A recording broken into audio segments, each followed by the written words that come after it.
Hi, வணக்கம் நண்பர்களே. Indian 2 Shankar எடுத்துக்கிற ஃபிலிம் இந்தியன் 2 தானே? இந்தியன் 2 ஒரு கன்ஃபியூஸ். இந்தியன் 2ஓட ஃபுல் ரிவ்யூ என்னோடய ஒப்பீனியன் சொல்கிறோம் பாருங்கள். சரி, ஓகே. ஃபஸ்ட் நாள் நான் வந்து ரிவ்யூ கேட்டுட்டேன். படம் வந்து அவ்வளோவா நல்லா இல்லை. அவ்வளோவா உண்மையாக சொல்லணும்னு பார்த்தீங்கன்னா சுத்தம் நல்லா இல்லை, போரு அப்படின்னு சொல்லிட்டாங்க. சரி, ஓகே. அட்லீஸ்ட் வந்து ஷங்கர் படம்ன்றதால எப்படி இருக்கும், ஃபிலிம் மேக்கிங் அது இது நல்லாயிருக்கும்னு சொல்லிட்டு நான் போய் பார்த்தேன். எனக்கும் பிடிச்சிருந்துச்சி. ஃபஸ்ட் ஆஃப் வந்து பார்த்திங்கன்னா போகிறதே தெரியல. பெருசாக ஒரு இது இல்லைனாலும் அவங்க சொன்ன அளவுக்கு என்னோடய எதிர்பார்ப்பு வந்து பார்த்திங்கன்னா நல்லா தானே இருந்துச்சு. இதையே இந்த அளவுக்கு சொல்கிறாங்கன்னு பார்த்தேன். செகண்ட் ஆஃப் வந்தது இன்டர்வலுக்கு அப்புறம் அப்படியே போய்கிட்டே இருக்குது. கடைசியில் படம் முடிஞ்சிடுது. என்னன்னு பார்த்தீங்கன்னா அப்புறம் பாதியிலே தெரியுது என்ன இப்படியே ஒரே போராக போயிட்டுருக்கு. ஒரே இன்சிடெண்ட், எதுவும் ஒரு கதை வரல, எதுவும் ஒரு இது வரல, ஒரு ஸ்க்ரீன் ப்ளே நல்லா இல்லை, ஒரு ட்விஸ்ட்டு டர்ன் அது இதுன்னு எதுவுமே இல்லை. இப்படியே போய்கிட்டே இருக்க. ஒரு மாதிரி நம்ம யூடியூப்பை திறந்த ஷார்ட்ஸ் பார்க்குறது, இல்லை யூடியூப் ஏதாவது இது பார்க்குறது, இல்லை இன்ஸ்டா பார்க்குறது, எதையாவது ஒன்று தள்ளிக்கிட்டே இருப்போம் பாருங்கள். அந்த மாதிரியே ஒன்று போயிட்டுருக்கு. ஒரு ஃபிக்ஸ் ஆகலை. ஒரு மூவியும் ஒரு இன்ட்ரெஸ்டிங்காக அது இதுன்னு எதுவுமே இல்லை. அப்படியே முடிச்சிடுறாங்க. அதுதான் செம்ம அப்செட் ஆகிடுது. ஒரு நல்ல ஒரு ஹாப்பி மூடே வரல. ஒரு சாட்டிஸ்ஃபேக்ஷன் சுத்தமாக வரல. செம்ம மொக்கையாக இருக்குது உண்மையாக சொல்லணும்னு பார்த்தீங்கன்னா. ஃபஸ்ட் ஆஃப் எடுத்துருக்கிறது ஓரளவுக்கு ஓகே. ஷங்கருடைய அவரோட ஜேர்னி ஒன்று இருக்கும். அவரோட படம்னாலே அவரோட மேக்கிங் ஸ்டைல் எனக்கு ரொம்ப பிடிக்கும். என்ன தான் விமர்சனம் வந்தாலும் ஒரு மேக்கிங் ஸ்டைல், ஒரு படம் வந்து அவர் எப்படி இருப்பார்னா அதே மாதிரி இது ஒரு ட்ராவல் ஆகுது. இப்போ ஃபார் எக்ஸாம்பிளுக்கு வந்து பார்த்திங்கன்னா அன்னியன் எடுத்துக்கலாம். முதல்ல அந்த மாதிரி அன்னியனில் வந்து பார்த்திங்கன்னா ஃபஸ்ட்டு ஒரு லீட் கொடுப்பாரு. அந்த அம்பி கேரக்டர் அப்படியே போயிட்டே இருக்கும். அது போர் அடிக்கிற மாதிரி, ஆனால் நல்லாயிருக்கும், எனக்கு பிடிக்கும் அந்த மாதிரி. ஒன்று லீட் கொடுத்துக்கிட்டே போவார். அதுவே வந்து கிளைமேக்ஸில் வந்து பார்த்திங்கன்னா எல்லாத்துக்கும் வந்து ஒன்றா சேர்ற மாதிரி இருக்கும். ஸோ இதில் வந்து அப்படி கிடையாது. ஃபஸ்ட்டு எடுக்கிறாங்க. ஃபஸ்ட்டு வந்து ஒரு பொண்ணு சூசைட் பண்ணிக்கும். காரணம் என்னென்னு பார்த்திங்கன்னா அவங்களுக்கு ஒரு வேலை கேட்க அப்ளை பண்ணுறாங்க. வேலை கிடச்சிரும். கவர்மெண்ட் ஆர்டர் வருது. அது இன்டர்வியூ வருது. அவங்க வேலைக்கு செலக்ட் பண்ணுறதுக்கு 8 லட்சம் பணம் கேட்குறாங்க. அவங்க கையில் இல்லை. ஓரளவுக்கு கொஞ்சம் காசு கொடுக்குறாங்க. எனக்கு 8 லட்சம் வேணும், கொடுத்தா தான் வந்து வேலையில் சேர முடியும்னு சொல்கிறாங்க. அவங்க என்ன பண்ணுறாங்க, வேறு வழி இல்லாமல் லஞ்ச அதிகாரிக்கு இன்ஃபார்ம் பண்ணுறாங்க. ஸோ ஓகே, அவங்க வந்து என்ன பண்ணுறாங்க, நாங்கள் உங்களுக்கு சப்போர்ட் பண்ணுறோன்னு சொல்லிட்டு ஆக்ஷன் எடுக்க வராங்க. அதில் என்ன ஆகுதுன்னு பார்த்திங்கன்னா அந்த லஞ்ச அதிகாரியாக இருக்கிறவரே வந்து பார்த்திங்கன்னா அவங்களுக்கு சப்போர்ட் ஆகிடுறாரு. அதாவது இவங்களுக்கு அகென்ஸ்டாக இருக்கிறாரு. அது வந்து இவங்களுக்கு தெரியல, இன்டெரக்டாக இருக்குது. கடைசியில் அவங்கள என்ன பண்ணுறாங்கன்னா அந்த நபரை வந்து போலி டாக்குமெண்ட் கொடுத்து நீங்கள் வந்து ஜாயின் பண்ணுறீங்க, கவர்மெண்ட் ஏமாத்துறீங்கன்னு சொல்லிட்டு அவங்க மேலே கேஸ் போட பார்ப்பாங்க. உடனே அதை வந்து தாங்கிக்க முடியாமல் என்ன பண்ணுறாங்க, சூசைட் பண்ணிக்கிறாங்க. ஓகே, இதெல்லாம் வந்து நல்லா தான் இருக்கும். பட் இருந்தாலும் அவ்வளோ ஒரு இன்சிடெண்ட் நடக்கும். அதுவே வந்து பார்த்திங்கன்னா நம்மளுக்கு பெருசாக சரியான சீன் அது. அதை எடுத்துருக்கிற அவங்க ஸ்டைலே வந்து பார்த்திங்கன்னா நம்மளுக்கு அந்த இடத்துலலாம் வந்து பார்த்திங்கன்னா ரொம்ப மனசு கஷ்டமாக இருக்கணும், கண்ணில் இருந்து தண்ணி வர அளவுக்கு இருக்கணும். ஆனால் அதுவுமே இல்லை. ஏன்னா அவங்கள எடுத்துருக்கிற விதம் அவ்வளோ ஒரு ரொம்ப சுமாராக ரொம்ப ஒஸ்ட்டாக எடுத்துருக்குறாங்க. நல்லாவே இல்லை அந்த சீன். அது பெருசாக கனெக்ட் ஆகிருக்கணும், அது இல்லை. ரெண்டாவது அதுக்கான ரீசன் இன்னொன்று கூட என்னன்னு பார்த்தீங்கன்னா அது வந்து இங்கே பெருசாக வந்து அந்த மாதிரி ஒரு இது நடக்குது. இதே ஒரு வந்து லோன் வாங்கி தற்கொலை பண்ணிக்கிறாங்க, அந்த மாதிரி வேறு ஏதாவது ஒரு பிரச்சனைன்னு சொன்னால் பரவாயில்ல. இதில் இல்லை. இதையும் எடுத்துருக்கிற விதமும் அவங்க கரெக்டாக எடுக்கல அது. ஸோ அது ஒரு விஷயம். ஆனால் நல்லா இருந்துச்சு. கதை வயசு பெருசாக கனெக்ட் ஆகலை என்னை பொறுத்த வரைக்கும். ஓகே, அது ஒன்று. இதே அப்புறம் என்ன பண்ணுறாங்க, இந்தியன் தாத்தாவை வந்து சும்மா இருக்கிற இந்தியன் தாத்தாவை வந்து இங்கே வர வைக்கிறாங்க. காரணம் என்னென்னு பார்த்தீங்கன்னா இந்த சூசைட்க்கு அப்புறம் தான் சித்தார்த் என்ன பண்ணுறாரு, சித்தார்த்தை வந்து அரெஸ்ட் பண்ணி உள்ளே போட்டுடுறாங்க. என்ன காரணம்னு பார்த்தீங்கன்னா அவர் வந்து யூடியூபராக இருக்கிறாரு. யூடியூப் நடத்திக்கிட்டு அவர் வந்து சில பொலிட்டிஷியன்ஸ்லாம் ஒரு அந்த இதில் பாதிக்கப்பட்ட கரெக்டாக ஒரு பொலிட்டிஷியன்ஸை எடுத்து ட்ரோல் பண்ணி வீடியோ போடுறாரு. அதனால் என்ன பண்ணுறாங்க, போலீஸ்காரங்களாம் அவங்கள அடித்து உள்ளே போட்டுடுறாங்க. நீங்கள் வந்து அவரை வந்து உள்ளே தூக்கி போடுறாங்க. அப்புறம் வந்துடுறாரு. ஸோ அவர் என்ன பண்ணுறாரு, இதை என்ன பண்ணுறது, இப்படிலாம் அந்த பொண்ணு இறந்ததுக்கப்புறம் இவரால் ரொம்ப இதுவாக இருக்கிறார். ஸோ நம்ம ஏதாவது பண்ணணும் அப்படின்னு சொல்லிட்டு அவங்க ஒரு முடிவு எடுக்கிறாங்க. அப்போ வந்து பார்த்திங்கன்னா இந்தியன் தாத்தாவை நம்ம வர வைக்கணும் அப்படின்றாங்க. ஸோ ஸோ அவர் வந்து உயிரோட இருக்கிறாரா இல்லையான்னு தெரியல எப்படின்னு சொல்லிட்டு பேசிக்கிட்டே இருக்கும்போது எனக்கு நம்பிக்கை இருக்குது அவர் உயிரோட தான் இருப்பாருன்னு சொல்லிட்டு அப்படி இப்படின்னு சொல்கிறாரு. சொன்னதுக்கப்புறம் ஒரு கம்பேக் இந்தியான்னு சொல்லிட்டு ஒரு ஹேஷ்டேக் ட்ரெண்ட் பண்ணுறாங்க அவரை வர வைக்கணும்னு சொல்லிட்டு. அதுக்கு காரணம் ஏன் நீங்கள் வரணுன்றதுக்காக ஒரு இன்சிடெண்ட்டாக போடுறாங்க. இந்த ஒரு பொண்ணு வந்து சூசைட் பண்ணிக்கிறது, அதுக்கப்புறம் இன்னும் நிறைய இன்சிடெண்ட் எடுத்து காட்டுவாங்க. நார்த் சைடில் நடக்கிறதும் சரி இங்கேயும் சரி இந்த மாதிரி வேலை லஞ்சம் ஊழல்னால என்னென்ன நடக்குதுன்னு சொல்லிட்டு ஒரு கிளிப்ஸாக அவங்களுக்கு எடுத்து போடுவாங்க. அது வந்து பார்த்திங்கன்னா நம்பர் 1 ட்ரெண்டிங்கில் வந்துடும் அது. ஸோ இதை வந்து இந்தியன் தாத்தா பார்ப்பார். உடனே அவருக்கு அங்கே ஒரு இன்ட்ரடக்ஷன், அங்கே அவர் ஒரு கொலை பண்ணிவிட்டு வருவார். அதெல்லாம் ஓகே நல்லா இருந்துச்சு. இதெல்லாம் வந்து பார்த்திங்கன்னா இன்ட்ரோலுக்கு முன்னாடி நடக்கிறது. வந்துடுறாரு. வந்ததுக்கப்புறம் அவர் ஏதோ பெருசாக பண்ணுவார்னு பார்த்தீங்கன்னா இவங்க கோட்டை விட்டதே வந்து பார்த்திங்கன்னா இங்கே தான். Second half first half okay ஏதோ ஓரளவுக்கு நல்லா இருக்குது, ரொம்ப மோசம்னாலும் அது வரைக்கும் ஓகே. செகண்ட் ஹாஃபில் என்ன பண்ணுறாங்க, அவர் ஏதாவது வருவார்னு பார்த்தா இவங்களே ஒரு இது எடுத்துக்கிறாங்க. என்னென்னா சித்தார்த்து சேர்ந்து ஃபஸ்ட்டு நம்ம வீட்டில் நம்ம செக் பண்ணுவோம் எல்லோரும் ஒழுங்காக இருக்கிறாங்களா அப்படின்னு சொல்லிட்டு இந்தியன் தாத்தா கொடுத்த ஐடியாவில் அவர் வந்து சொல்லுவார். ஃபஸ்ட்டு நம்ம ஒழுங்காக இருக்கணும், நம்ம குடும்பத்தில் எல்லோரும் ஒழுங்காக இருக்கிறாங்களா பார்க்கணும் அவர் வந்து சொல்லுவார். சரி நம்ம குடும்பத்தில் செக் பண்ணலான்னு சொல்லிட்டு இவங்க என்ன பண்ணுவாங்க, இவங்க ஒரு 4 பேர் இருப்பாங்க. அவங்க வீட்டில் எல்லோரும் நல்லவங்களாக இருக்கிறாங்களா, நேர்மையாக இருக்கிறாங்களா, லஞ்சம் வாங்காமல் இருக்கிறாங்களா அப்படின்னு சொல்லிட்டு செக் பண்ணுறாங்க. அதில் வந்து எல்லோரும் மாட்டுறாங்க. இதில் வந்து சமுத்திரக்கனி, அதாவது வந்து பார்த்திங்கன்னா சித்தார்த் அவங்களோட அப்பா வந்து சமுத்திரக்கனி, அவர் வந்து ஒரு ஜென்யூன் பர்சன் அப்படின்னு சொல்லிட்டு சித்தார்த்தை நம்புறாரு. கடைசியில் அவரும் வந்து பார்த்திங்கன்னா ஒரு மிகப்பெரிய கரப்ஷனாக இருக்கிறாரு. அவர் வந்து லஞ்சம் அதிகாரியாக இருந்துக்கிட்டு மிகப்பெரிய தப்பு பண்ணுறாரு. சின்ன சின்ன தப்புலாம் பண்ணலாம், அவர் பெரிய லஞ்சமாக வரும்போது அவர் வந்து இந்த மாதிரி வேலையை பண்ணுறாரு. அதை தெரிஞ்சுக்கிறாரு. ஒரு பொண்ணோட அந்த பொண்ணு இறக்கிறதுக்கு காரணமே இவர் தான் அப்படின்னு சொல்லிட்டு. அப்போ வந்து அவர் ஜெயிலுக்கு போனோடனே அவங்க அம்மா வந்து இறந்துடுறாங்க. கதையை நான் சொல்கிறேன் ஏன்னு பார்த்தீங்கன்னா, இதை சொன்னாவது நிறைய பேர் பார்க்குறதுக்கு போவாங்க, மேபி கதை நல்லா இருக்குன்னு சொல்லிட்டு. அவங்க அம்மா இறந்தவுடனே இவர் வந்து அதை தாங்கிக்க முடியல. ஏதோ சாதாரணமாக நடக்கும்னு நினச்சி பண்ணதை இவரால் வந்து அக்செப்ட் பண்ணிக்க முடியும். அது மட்டும் இல்லாமல் இவரை வந்து என்ன பண்ணுறாங்க, ஒட்டுமொத்த அவங்க சொந்தமே அந்த ஊரே வந்து எதிர்த்து இவரை வந்து வெறுத்தி ஒதுக்குறாங்க. இவர் வந்து அலோவ் பண்ண மாட்டாங்க. அவங்க அம்மா முகத்தை கூட பார்க்க விட மாட்டாங்க. கடைசி வரைக்கும் கொல்லி வைக்க கூட விட மாட்டாங்க. சமுத்திரக்கனியே வச்சிடுறாரு கொல்லி. இவரை வந்து முகத்தை கூட பார்க்க விடாமல் பண்ணது வந்து பார்த்திங்கன்னா இவர் ரொம்ப வேதனையாகிடுது, ரொம்ப அப்செட் ஆகிடுறாரு. இது இப்படி போகும்னு தெரியாத நான் பண்ணிட்டேனே அப்படின்னு சொல்லிட்டு ரொம்ப வருத்தப்படுறாரு. அந்த நேரத்தில் தான் இந்தியன் தாத்தாவை பார்க்கறதுக்கான ஒரு சந்தர்ப்பம் வருது இவங்களுக்கு. ஆல்ரெடி இந்தியன் தாத்தாவை பார்க்கறதுக்காக தான் இவங்க வராங்க. அதுக்கு இன்பிட்வீன் கேப்பில் இந்த மாதிரி ஒரு இன்சிடெண்ட் நடந்துருது. சரி, அந்த இன்சிடெண்ட் நடந்ததுக்கப்புறம் இந்தியன் தாத்தாவை பார்க்குறாங்க. பார்த்தா என்ன ஆகும் ரியாக்ஷன் அப்படின்னு சொல்லிட்டு ஒரு இது இருக்குது. அந்த இடத்துல திட்டி தீர்த்துறார். நீ ஒரு தீவிரவாதி, உங்களால் தான் நான் வந்து இப்படி ஆகிட்டேன், இப்படி நடக்கணும் உங்களுக்கு தெரிஞ்சிருக்கலாம், அப்புறம் ஏன் என்கிட்ட சொல்லலை அப்படின்னு சொல்லிட்டு சண்டை போட்டு இந்தியன் தாத்தாவை விரட்டுறாரு. நீங்கள் ஒரு தீவிரவாதி, உங்களால் நான் எங்கள் அம்மாவை எழுந்துட்டேன் அப்படின்னு சொல்லிட்டு. இவர் மட்டும் இல்லை, இங்கே நம்மளுக்கு காட்டுறது இங்கே. அப்புறம் நார்த் இந்தியா சைடில் குஜராத், பீகார், அதுன்னு எல்லா ஸ்டேட்லையும் இதே மாதிரி இவங்க என்ன பண்ணாங்களோ இங்கே தமிழ்நாட்டில் அதே மாதிரி எல்லா ஸ்டேட்லேயும் பண்ணியிருக்கிறாங்க.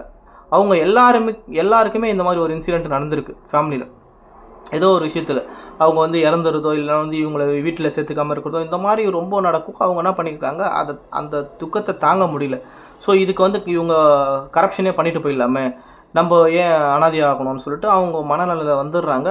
இவரோட இழப்பானது உடனே அவரை வந்து திட்டி தீர்த்துறாரு. நான் தான் உங்களை கூப்பிட்டேன், இப்போ நானே உங்களை போக சொல்கிறேன்னு சொல்லிட்டு திருப்பி வந்து கோ பேக் இந்தியான்னு சொல்லிட்டு ஒரு ஹேஷ்டாக் ட்ரெண்ட் பண்ணுறாரு. அது ட்ரெண்ட் பண்ணதுக்கப்புறம் என்ன ஆகுதுன்னு பார்த்தீங்கன்னா எல்லா சைடும் இவரை வந்து ஃபோக்கஸ் பண்ணுறாங்க இந்தியன் தாத்தாவை. ஒரு சைடில் வந்து பார்த்திங்கன்னா இந்த ஹேஷ்டாக் ட்ரெண்ட் ஆகிட்டு இருக்கு. இன்னொரு சைடில் வந்து பார்த்திங்கன்னா இவர் பணக்காரனுங்க, ஒட்டுமொத்த பணக்காரங்களாம் இவர் வந்து எதிர்க்கிறாங்க. இவரால் தான் நம்மளுக்கு வந்து இங்கே குழப்பம் நடக்கலைன்னு சொல்லிட்டு. இன்னொரு சைடு இந்த லஞ்சம் அதெல்லாம் வாங்கிட்டு அவங்க குடும்பத்தில் இறக்குறாங்க, ஏதாவது ஒன்று பாதிப்படைகிறாங்க. அவங்க என்ன பண்ணுறாங்கன்னா பொதுமக்கள் மாதிரி அவங்களும் வந்து எதிர்க்கிறாங்க. ஒட்டு மொத்தமாக பொதுமக்களும் சரி எல்லாருமே வந்து எதிர்த்து இவரை வந்து அடித்து ரொம்ப, அதாவது என்னென்னா ரொம்ப கேவலமாக, நான் அப்படி எக்ஸ்பெக்ட் பண்ணவே இல்லை. இந்த இடத்துல ஒரு மிகப்பெரிய தப்பு பண்ணிடுறாங்க. கதை ஒரு சைடில் அப்படி இப்படி போட்டுருங்களேன், தொடப்பக்கட்டையை குப்பையை வச்சு செருப்பு தொடப்பக்கட்டையை எடுத்துகிட்டு வராங்க. என்ன தான் இருந்தாலும் அவர் ஒரு பெரிய மனுஷன் கமல், அவருக்கு இந்த மாதிரி பண்ணுறது வந்து பார்த்திங்கன்னா ஒரு மாதிரி அங்கே வந்து அது என்ன தான் ஒரு படமாக இருந்தாலும் நல்லா இல்லை. ரஜினிலாம் இதை ஒத்துக்கு வரான்னு பார்த்தீங்கன்னா ரஜினி 100% இந்த மாதிரி கேரக்டர்லாம் நடிக்க மாட்டார். அதான் ரஜினி ஏன்டா இவனுங்களா கூப்பிட்றது, சும்மா இருந்த ஆளை வந்து பார்த்தீங்கன்னா வெல்கம் வெல்கம் சொல்லிட்டு கூப்பிட்டுட்டு கம்பேக் இந்தியா கம்பேக் இந்தியான்ட்டு பாட்டுலாம் போட்டு வர வச்சுட்டு சும்மா இருந்தவரை திருப்பி அசிங்கப்படுத்தி அவமானப்படுத்தி கோ பேக் இந்தியான்னு சொல்லிட்டு ட்ரெண்ட் பண்ணுறானுங்க. ஏன்டா அவராக வர சொன்னார், இவனுங்களா வர சொல்கிறானுங்க. வந்தால் நீங்கள் நேர்மையாக நடக்கணும்னா சில அசம்பாவிதம் சில கசப்பான விஷயம் நடந்து தான் ஆகும். அதை அக்செப்ட் பண்ணிக்கிட்டு தான் ஆகணும். இவங்க என்ன இதில் இந்த கதையை நல்லா புரிஞ்சுக்கணும்னு பார்த்தா இவங்களுக்கு நோவாமல் நோம்பு கும்புற மாதிரி தான். அதாவது இவங்க வீட்டில் ஒரு தப்பு நடக்கும், அதை வந்து இவங்க தட்டி கேட்பாங்க. தட்டி கேட்டால் தப்பு பண்ணுறவங்க சரிப்பா ஓகே நான் இனிமேல் திருந்திடுறேன் அப்படின்னு சொல்லுவாங்கன்னு நினச்சிட்டாங்களா. ஒரு பிரச்சனை அதான் அது வந்து 4 செவத்தோட இவங்களோட முடியறது கிடையாது. நம்மளை சுற்றி நிறைய குடும்பம் இருக்குது. ஸோ அது வந்து ஒரு ப்ரெஸ்டேஜ் இஷ்யூ. இவ்வளோ நாள் நம்ம கண்ணுக்கு தெரியாமல் எவ்வளோ தப்பு வேணாலும் பண்ணிடலாம். எல்லாருக்குள்ளேயும் ஏதாவது ஒன்று தப்பு இருக்கும், ஓகேங்களா, ஏதாவது ஒரு கெட்ட பழக்கம். ஆனால் அது வந்து வெளியே வரும்போது அது தெரியும் போது தான் வந்து இங்கே வந்து எல்லாருக்கும் ப்ரெஸ்டேஜாக இருக்குது. அதுதான். ஆனால் இந்த படத்தில் நிறைய இது கொடுக்குறாரு. அதான் ஷங்கர் வந்து பாராட்டணும் கண்டிப்பாக. இந்த படத்தை வந்து அவர் எடுத்த விதம் சரியில்லை, கதையே இல்லை அவர்கிட்ட, கதையே இல்லை சுத்தமாக. அது நான் அப்புறம் சொல்கிறேன் பாருங்கள். என்ன பாராட்டுறது, எதுக்கு பாராட்டணும்னு சொல்கிறேன் பாருங்கள். சரி ஓகே, இது அவங்க குடும்பத்தில் இது பிரச்சனை நடந்த உடனே இவரை வந்து கோ பேக்குன்னு சொல்லிட்டு ரொம்ப கொடூரமாக விரட்டிடுறாங்க. அதுக்கப்புறம் 3வது பார்ட்டுக்கு லீட் தராங்க. இதில் நான் சொன்ன கதை எப்படி இருக்கோ இதோட கொஞ்சம் சுமாராக ரொம்ப மோசமாக தான் அவங்க வந்து எடுத்துருக்குறாங்க. அதாவது சரியான ஒரு விதத்துலேயே எடுத்துகிட்டு போகல, தலைவலியாக இருக்குது இவங்க எடுத்துகிட்டு போகிற இது ஃபுல்லாக வந்து ஏதோ சோசியல் மீடியாவை மேய்ஞ்சிட்டு வந்து ஒரு படம் எடுத்துருக்கிறார். ஸோ இதில் என்ன நான் குறிப்பாக சொல்லணும்னு பார்த்தீங்கன்னா, இவர் ஏன் இந்த ஃபெயிலியருக்கான காரணம் ஒரு 6 வருஷமாக என்னத்தை பண்ணாங்கன்னு தெரில. இதில் நல்லா தெரியுது ஒரு ஹார்ட் ஒர்க்கும் போடலை. 2வது ஒரு ஸ்கிரிப்டை கரெக்டாக வந்து எடுக்கவே இல்லை. 3வது இவர் வந்து ஃபுல் அண்ட் ஃபுல்லு எடிட்டிங், அப்புறம் இந்த பட்ஜெட்டு பணம் அதிகமாக போட்டால் பிரம்மாண்டம் வந்துடும் அப்படின்ற ஒரு கான்செப்டில் தான் இவர் இருக்கிறாரு. அது சுத்தமாக பிடிக்க மாட்டேங்குது. ஒரு ஃபுல்லாக செவுத்துக்கு வந்து பெயிண்ட் அடிக்கிறது, 1000 லட்சக்கணக்கில் டான்சர்ஸ் ஆட விடுறது, இதுதான் வந்து பிரம்மாண்டமா? இதெல்லாம் பார்க்கும்போது என்ன மக்கள்னா முட்டாளா? ஏன்னா இந்த ஜென்ரேஷனில் ஒன்றுமா இது எதுக்கு அந்த காசில் நீ ஏதோ ஒன்று பண்ணிட்டு போகிற, நல்ல ஒரு ஸ்கிரிப்டை கொடு. அதை விட்டுட்டு வந்து பார்த்தீங்கன்னா பிரம்மாண்டன்றது இதில் தான் கிளைமேக்ஸில் வந்து பார்த்தீங்கன்னா 10,000 மக்கள் வந்து துரத்திக்கிட்டு வரா மாதிரி. நடுவில் எங்கே என்ன கதை இப்போ வந்து பார்த்தீங்கன்னா அன்னி ஒரு படத்துலலாம் பாருங்கள் நல்லா ஒர்க் அவுட் பண்ணியிருப்பார், சூப்பராக இருக்கும் படம். ஸோ இதில் எந்த ஒர்க் அவுட்டும் இல்லை, அப்படியே வந்து ஏதோ ஒன்று மேய்ஞ்சிட்டு வந்துட்டு நுனிப்புள்ள இவரே சொல்கிறாரு பாருங்கள். நான் வந்து நியூஸ் பேப்பரை பார்த்தேன், அதை பார்த்தேன். ஏன்னா நியூஸ் பேப்பர்லாம் பார்த்தா ஒரு படம் பண்ணுவேன். அது நியூஸ் பேப்பர்லாம் எந்த நியூஸ் பேப்பரில் இந்த மாதிரி ஒரு இது உள்ள நியூஸ்லாம் வந்துச்சு? சும்மா எங்கே சோஷியல் மீடியாவில் பார்த்துட்டு வந்துடுறது. இல்லை எஃபோர்ட்டே இல்லை. யாராக இருந்தாலும் சரி, எவ்வளோ பெரிய ஆளாக இருந்தாலும் சரி, நீ வந்து சங்கராக இருந்தாலும் சரி, இல்லை பாகுபலி டைரக்டராக இருந்தாலும் சரி, ஒரு ஸ்கிரிப்டு அழகாக அதை வந்து ஃபோக்கஸ் பண்ணி கரெக்டாக எடுத்தால் தான் அது வந்து படமாக இருக்கும், நல்லாயிருக்கும். இல்லைனா வந்து ஏதோ பணத்தை போட்டு எடிட்டிங்கில் பார்த்துக்கலாம், நல்லா கிராஃபிக்ஸ் காட்டிக்கலாம், பிரம்மாண்டமாக எடுத்துகிட்டு வரலாம், ஒரு தெருவுக்கே பெயிண்ட் அடிச்சிடலாம், இப்படி அந்த பிரம்மாண்டம் அதுதான் இருக்குது. அதை தவிர வேறு ஒன்றும் இல்லை படத்தில். அதுவும் நடுவில் வந்து பார்த்தீங்கன்னா சுத்தமாக இல்லை. சரி ஓகே, என்னை பொறுத்த வரைக்கும் நல்ல ஒரு பாயிண்ட்ஸ்லாம் சொல்கிறேன் பாருங்கள் என்னென்னு சொல்லிட்டு.